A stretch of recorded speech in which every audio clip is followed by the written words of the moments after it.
Brothers and sisters, comrades and compatriots, fellow Mainers, today I am angry.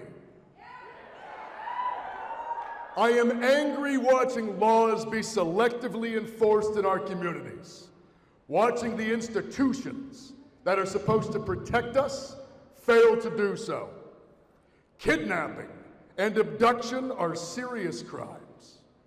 Using violence against the innocent, destroying their property, holding them against their will, these are things that we claim not to tolerate in our society.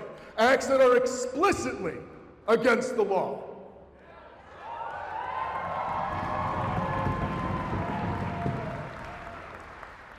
Yet at this moment, the only people conducting these acts in our state are federal agents. If you beat and abduct someone under the justification that they are a criminal while knowing full well that they are not, that is simply assault and false imprisonment. And that is against the law.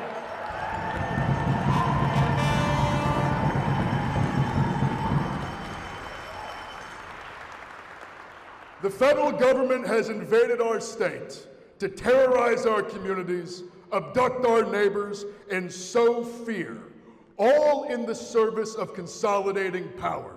We must be clear-eyed about what is happening here. This has nothing to do with the law.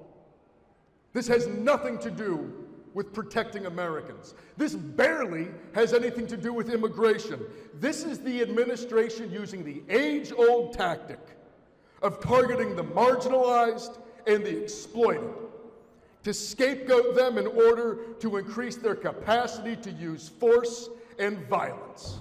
And they are doing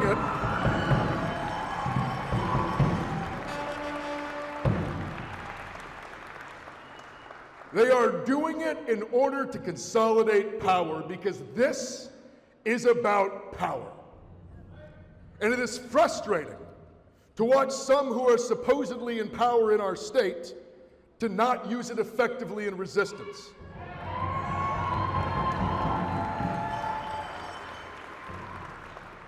Some are. Our Secretary of State, as she mentioned, has done a great thing, refusing to hand out license plates that are going to be unmarked for ICE officers.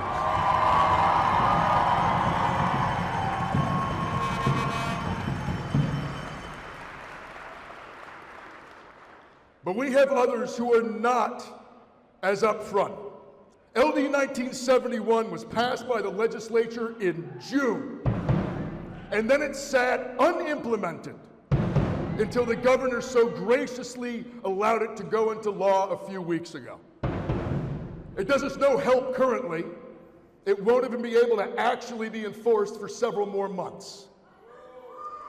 I was with a group of activists who last April met with the Attorney General, asking the state to prepare itself for when ICE came here and began to abduct Mainers. We were told that legally, there was nothing they could do to stop it. That we would have to just wait on the courts. Well, the courts didn't stop it.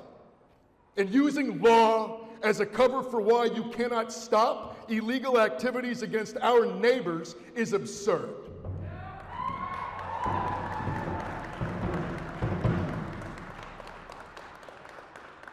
ICE is murdering American citizens, beating and kidnapping people who are in this country legally, creating databases of activists and labeling them as domestic terrorists. It is daily smashing the First and Fourth Amendments, and with no material consequence.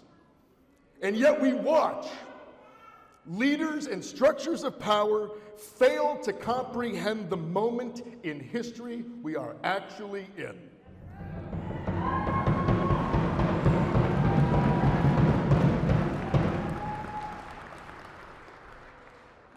But you know who isn't failing to comprehend it? Us.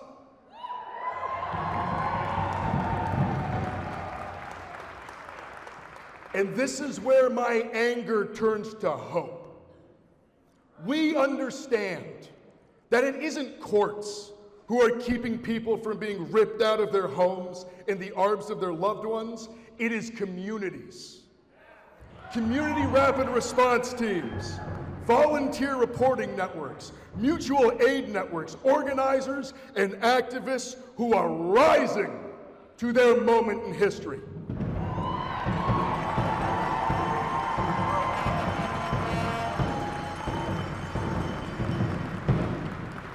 All of us who have turned out today, building trust and networks with each other in the service of building real power. The power to use more than just words and platitudes, but to do real things to impede ICE's operations and physically protect our communities.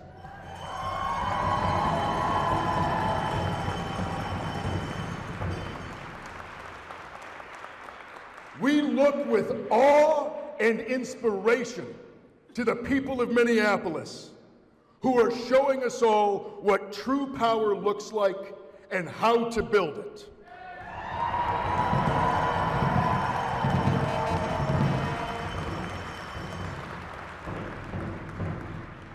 No one is coming to save us, but in saving ourselves, we are going to learn how capable we truly are.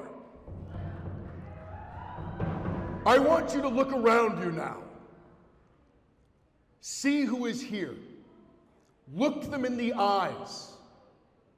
Before you leave today, build at least one new friendship. Find those organizations already in the fight. Join a rapid response team.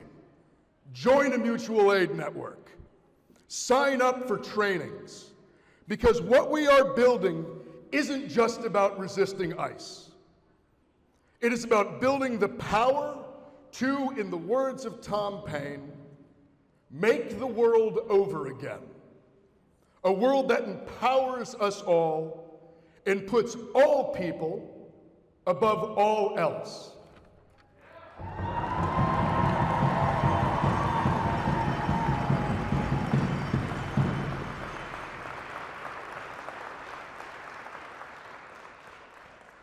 This year is the 250th anniversary of this country. And throughout its existence, there has been a tension between what we claim to be and what we are. It is a tension that has existed since the beginning. There is a lot in our history to not be proud of. But throughout all of it, there have always been people fighting back. There have always been people resisting oppression and tyranny from the beginning.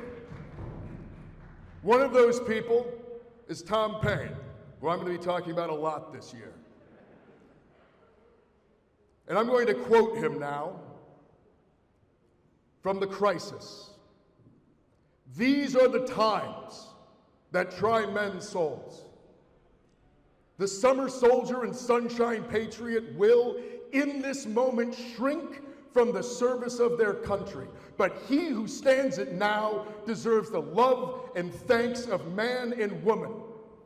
Tyranny, like hell, is not easily defeated, but we have this one consolation with us. The harder the fight, the more glorious the triumph."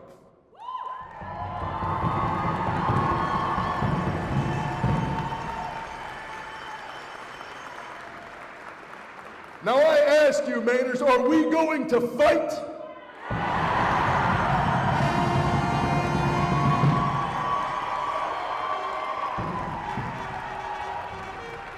Are we going to resist?